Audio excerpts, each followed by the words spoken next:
Welcome to Strategy Saturday. I'm Charles Carillo, and today we're breaking down the reality of investing in real estate with no money down. I'll discuss some common creative financing strategies and outline key points that investors need to consider before moving forward. So let's get started. So some of the most popular real estate investing search terms on the internet today are centered around buying real estate with no money down.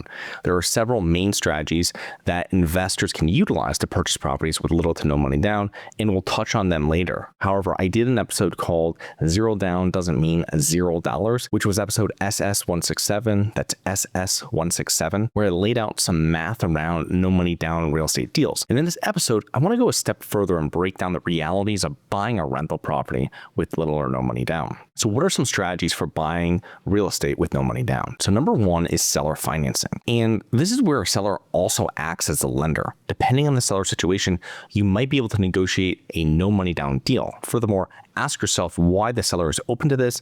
Can they not sell it for the price they want? Are there major repairs that need to be done? Or is there another reason that maybe you didn't see right off the surface? Number two are partnerships.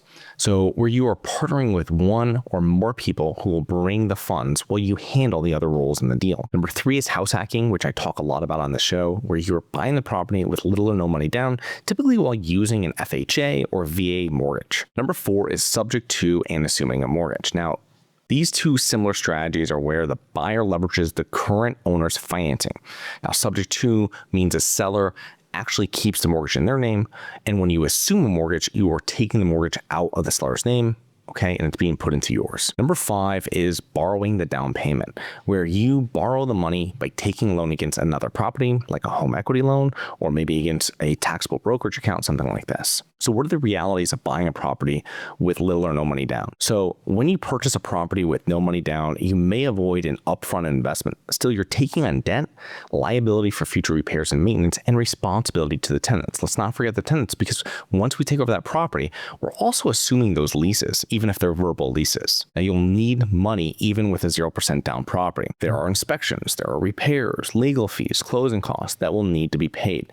0% deals are hard to come by as well. And I have never spoken to an investor who bought a 0% down property that was on the MLS. I don't doubt people have, but most sellers will entertain creative 0% down financing deals. They're motivated to sell, they're distressed, and typically the investor needs to go out and find them and explain to them this situation that they can do where they're able to maybe achieve the price that they're looking for to sell for, but also what they'll have to do on the back end so it will work for that buyer. And when you're reaching out to these investors or to these sellers, it's usually with cold calling, you're mailing them, you're knocking on doors. I mean, it's a lot of legwork to find motivated sellers. And a lot of these situations and these strategies have worked for years, but it takes a lot of time. It's not something where you're just going to pull up online, hey, where do I find 0% down deals? Now, what are you providing the seller in place of money? So this is a very important thing that people don't talk about that much, especially if you're a new investor.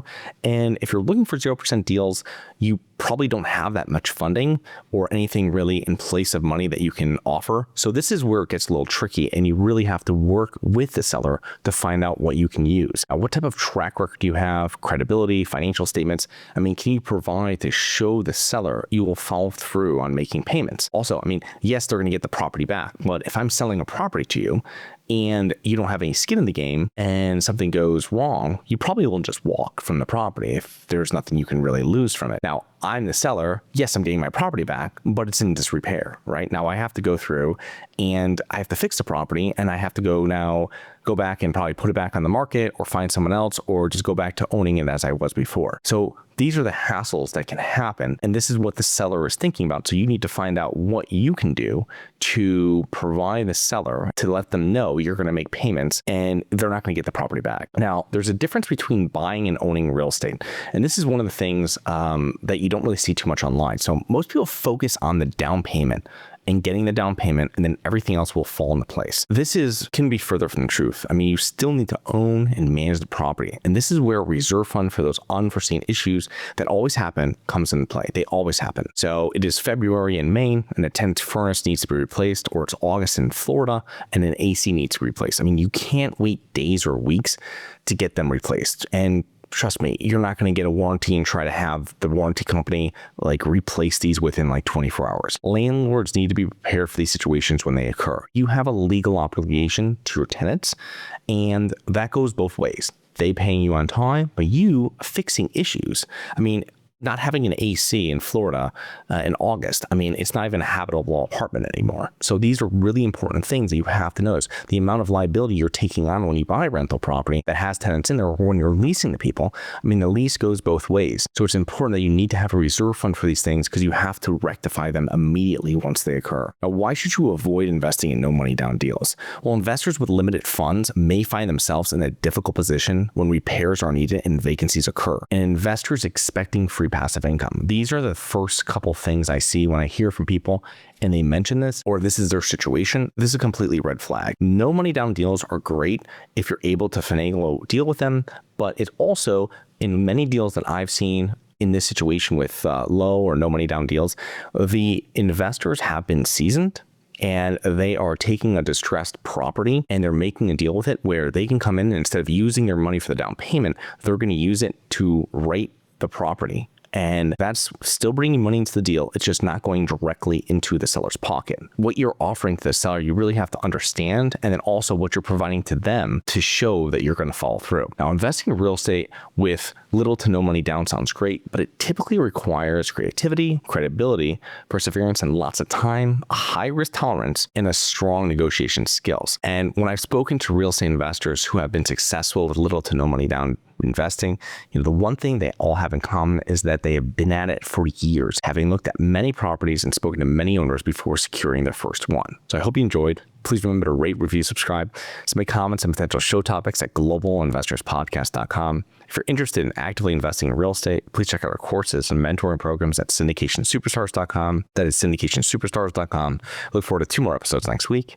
See you then. Have you always wanted to invest in real estate, but didn't have the time, didn't know where to find the deals, couldn't get the funding, and didn't want tenants calling you? Since 2006, I've been buying income-producing properties in great locations that provide us with consistent passive income while we wait for appreciation in the future and take advantage of tax laws while we're waiting. And unlike your financial advisor, we invest alongside our investors in every property we purchase. Check out investwithharborside.com. If you like the idea of investing in real estate, if you like the idea of passive income, partner with us at investwithharborside.com. That's investwithharborside.com.